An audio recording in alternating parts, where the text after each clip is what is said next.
Hello, welcome to another episode of 500 today. It is Saturday, May the 14th, late into the evening, and we're outside on a beautiful evening. About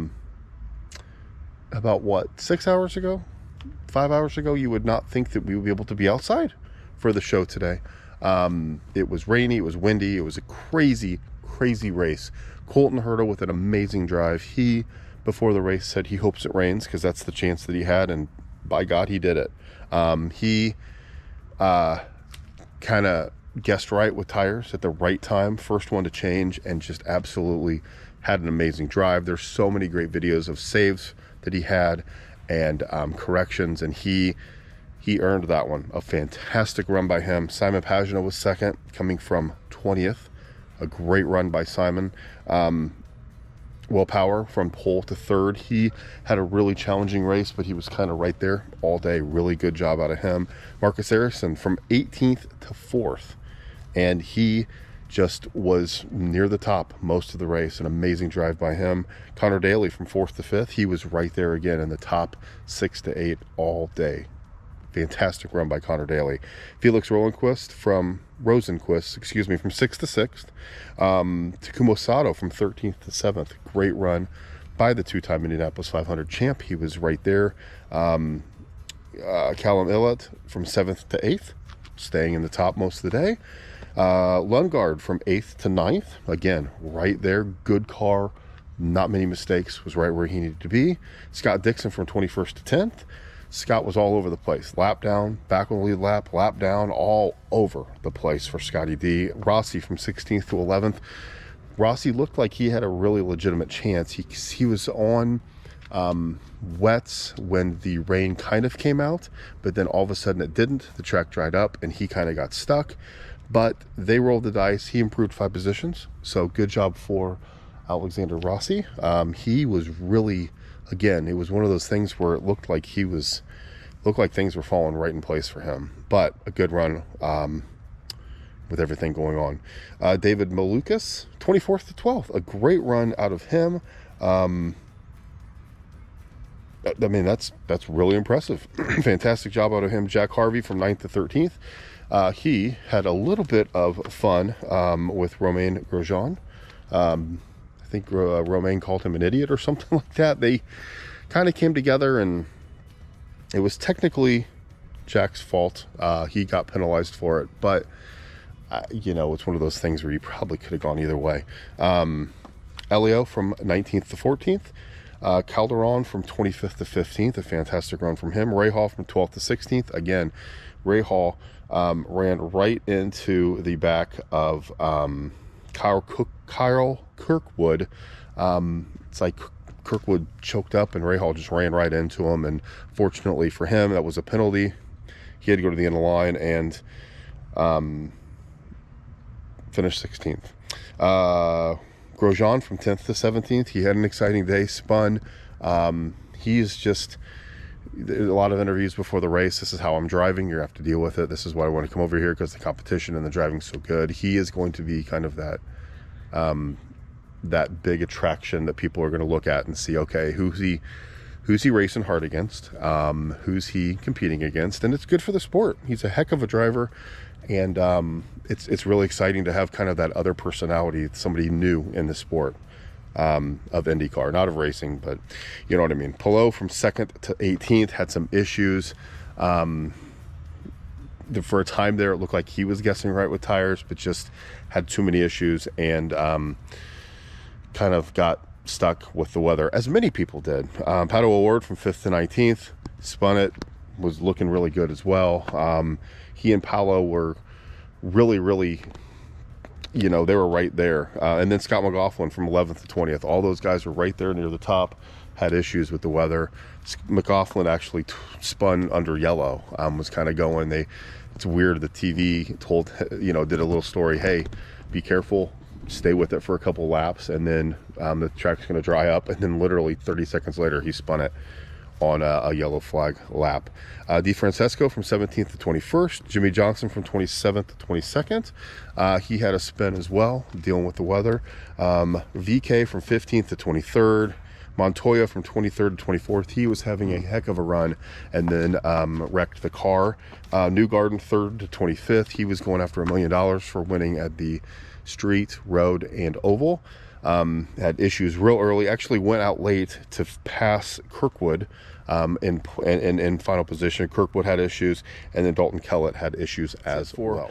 The Grand Prix, that is now in the rear view. It was fun, it was exciting.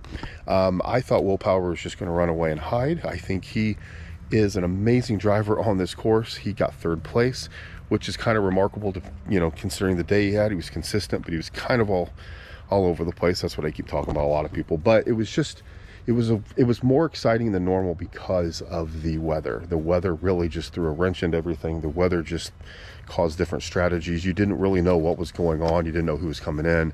All of a sudden they said, oh, we're good to go to the end. And then all of a sudden they changed it from laps to time, and the strategy changed. And when Montoya wrecked, that kind of ended the race because under yellow. And I think a really worthy winner. I think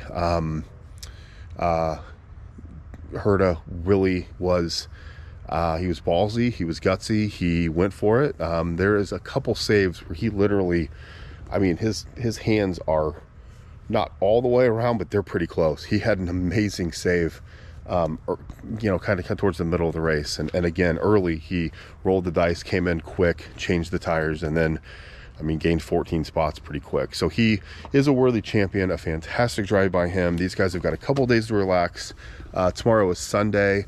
They're getting the track configured. Monday, again, finishing that up. And then Tuesday, they're going to be on track, getting ready for the Indianapolis 500. And that's when we kick this into high gear. We're going to talk every day about what's going on out there. We want to go over the lap times. We want to talk about with tow, without tow. Hopefully we can kind of go through each driver. There's a lot more drivers that will be there. We're adding a few more for the 500. We're going to have a full field of 33 and leading up to through the practice each evening. I kind of see this as kind of a show. A lot of the local news stations used to do this, and I think some still do. You kind of have trackside or something like that where you're at the track for a half hour talking about what happened during the day. I wish I was at the track, but no credential, and here we are. So we're just going to do it hopefully in the back patio. I like this kind of site, with the background, but we're going to keep talking about it. I thank you all for being here. Hopefully you had a good time if you were out at the Grand Prix. The video was insane because it was sunny, and then people started to put their ponchos on, and then the next one was 30-mile-an-hour wind. The ponchos are all over the place. The coolers are flying down the hill, and it's a really, really kind of hectic, crazy weather afternoon. But hopefully you enjoyed it. Hopefully you got home safe. It was a great show by the stars of the IndyCar series, as always, and I'm glad we got a few episodes under our belt talking about the GP, but now we're on to the big guy. Now we're on to the 500. So tomorrow's show, we'll kind of go through the schedule. We're going to look at the schedule for the next week or so. We're going to see what's going on. And again, I do not have a credential or a pass or anything like that, so I will not be at the track, unfortunately, but we'll be right here. We're going to bring you all the information. We're not going to bring you pictures and video and that stuff. Those are other outlets to do that, but I just want to talk openly, honestly. Let's review what happened. Let's talk about what we're going to expect. And I have a passion for the place. I've been to the race almost every single year since I was a little dude, and I love it. I have 2 sons. I've taken one. I'd love to take the other one as he becomes a little bit more interested in it as he gets older. And I stopped there for the open test 2 weeks ago. Just stopped by, and they were just drying the track, and I just stayed for a few minutes. So I love the place. I'm literally 7 minutes from the track. Sometimes we can hear the cars running if the weather is perfect. So that's why I wanted to do this. I just wanted to kind of engage my friends, my followers, and see how many other IndyCar fans are out there. And I want this to be an open dialogue. I want you guys to comment. I want you to be part of the show. I'd love to have live shows as we're leading up to the 500, and I don't know, I'm going to try to get out there maybe for qualifications, try to get out there for maybe practice days and stuff. So we'll see if we do that. Maybe we can try to meet up, do some live video over there, but I don't have anything set in stone. So if anybody is interested in doing any of that, let me know. Send me a message, comment below. But that's it. Thanks again for tuning in. Congratulations to Colton Herta. Job well done. An amazing job by just all of the IndyCar teams. I mean, it was really, really good. Pagano with a heck of a drive to second, Will Power for third, amazing. And then the young guys, Pelot, Patty Ward, McLaughlin, those guys kind of ran into trouble. It was kind of the experienced folks went to the top, dealt with the weather, and that's what we got. So now we're going to close the door on the GP officially. Bam, now on to the Indianapolis 500. So excited for that. This is 500 today. So we're going to bring you another show tomorrow. Let's talk schedule. Let's talk about what we see. Maybe we go through the 33 cars. There's a few more that we need to talk about. We talked a few as we're going through the Grand Prix, but I thank you so much for tuning in. Take care. We'll talk to you later.